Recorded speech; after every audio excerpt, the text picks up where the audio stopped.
Time now for the business news. Shaw Pellegrin joins us this morning. Hello to you, Shaw. Hi, Hala. We're going to begin by looking at the world's oldest bank's efforts to avoid a government bailout. That's right. Italy's Monte dei Paschi di Siena, which was founded in 1472, has been struggling with a large load of bad debt.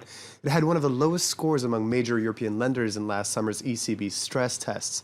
Well, during a board meeting held Sunday, it recommitted to a recovery plan to raise €5 billion in cash by the end of the year. This came after a request for a 3-week deadline extension was reportedly refused by the European Central Bank.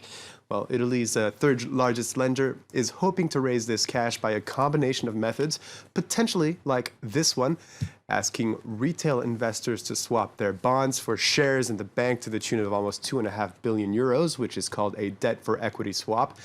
Qatar's National Sovereign Fund has long been rumored to be interested in investing €1 billion in Monte dei Paschi as well. And a consortium of banks would then sell the remaining shares on the market.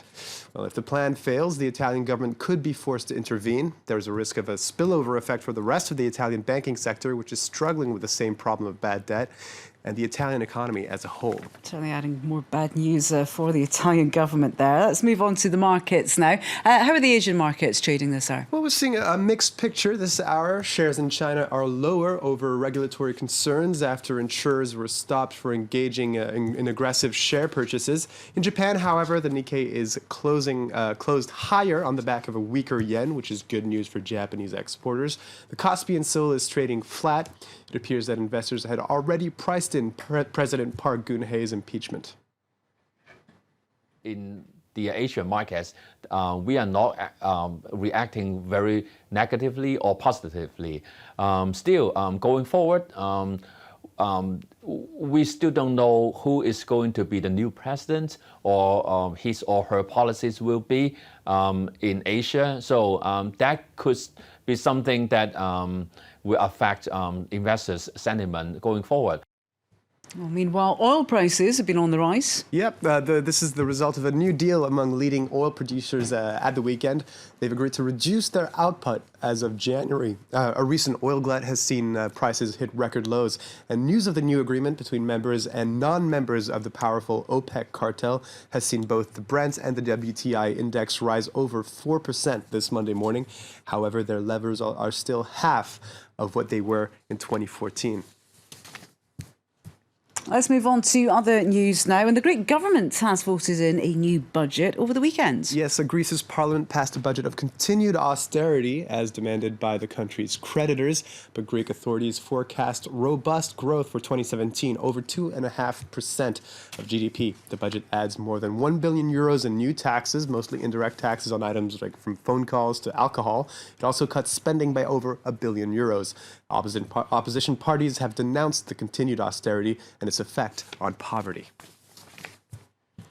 And finally, Christmas is just around the corner, as we've been reporting, which means we are seeing a flurry of commercial activity, haven't we, Charles? Yeah, businesses in France, across France, are entering their busiest time of the year, taking on extra staff and stocking up on specialties. We'll take a visit now to a supermarket north of Paris to see how they're handling the pressure. Josh Vardy. It's 5 o'clock in the morning at this supermarket in the northern Paris region. The aisles may be empty of customers, but employees are working doubly hard to prepare for the holiday season. This large bream was fished off the coast of Senegal. Around the celebration of Christmas and the New Year, they have to put out 3 times more produce than normal. Crustaceans like these giant prawns are big sellers at this time of year. We sell around 10 to 12 tons in December. In a normal month, we sell 300 to 400 kilos. The patisserie section of the supermarket has also been running at full tilt since 4 a.m. They're focused on filling their quota of Christmas logs, France's favourite festive dessert.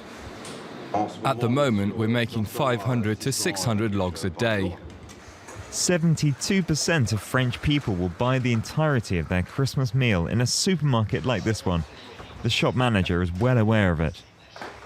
December is crucial for us. We've been preparing since the start of November. This month represents 15% of the total annual turnover, so we can't screw it up. At 9 a.m, the first customers walk through the doors. By closing time, 5,000 would have wandered the aisles. but as it gets closer to Christmas, around 14,000 people come to the supermarket every day.